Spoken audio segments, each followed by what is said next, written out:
Hi, Dan Worth here with v3.co.uk, and I'm here talking to Julie Meyer from Ariadne.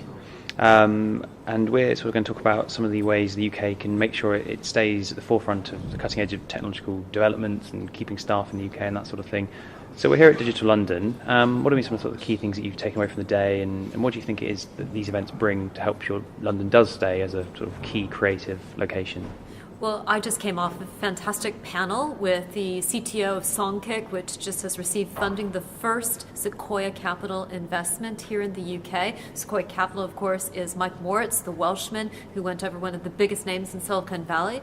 And Dan of Songkick just was talking about how many massive businesses are in London. Businesses like Shazam with 100 million users, businesses that have exited at $100 million valuations, very large businesses. And I think what's interesting is how few of those businesses might be known outside of Tech City and the broader UK.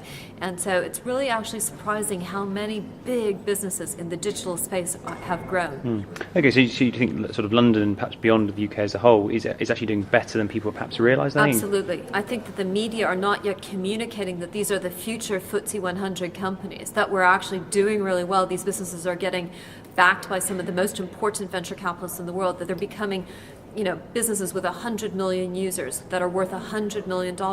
People think digital, they think entrepreneurship, and they think, oh, it's that niche activity over there. It's not. This is transforming all of business, all of industries, and these are becoming big businesses. Okay. And are these businesses all sort of coming out to the UK, or are they starting in the US? No. These are UK businesses, whether they've been started in Tech City or just somewhere in London or somewhere in the UK, but they gravitate to London because London is the hub, and we have all the consolidation of technology, government, it's the center. London is really the center of the UK. Okay, excellent. And do you think sort of things like the Olympics and events like this and sort of the way the UK is pushing this agenda with, like, say, Tech City, that there is a sort of a good momentum going on here and that there is it's all going in the right direction? It is. Brand Britain is definitely in the ascendancy, and I think it's going to accelerate it even more.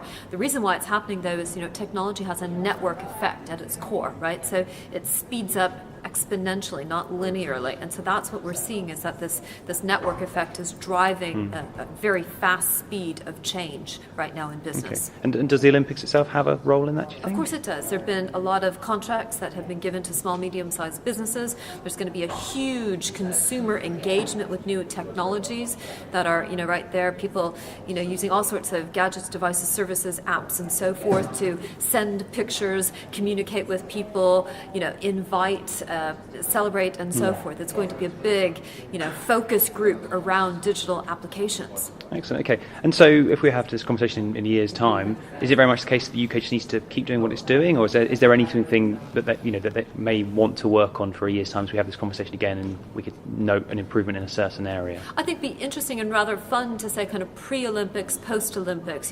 What kind of things did we do pre-Olympics, and remember, kind of 9 months ago how people were still not doing this or that with the other. I think people are going to, the fact that your phone becomes the remote control to your life is going to become really, really clear as people spend a lot of time in the Olympic Village, and that's just going to be things where they're going to be paying for things with their mobile phone through systems like Simply Tap, which is part of the Mobile Money Network, which has just received funding from Visa today, and the Mobile Money Network with Stuart Rose as the chairman, part of Monetize, which is now worth $500 million. These are UK businesses, they're not small businesses, and they're going to be driving a lot of these transactions and revenue for these companies through the Olympics. Great. Fascinating stuff. Thank you very much. You're very welcome.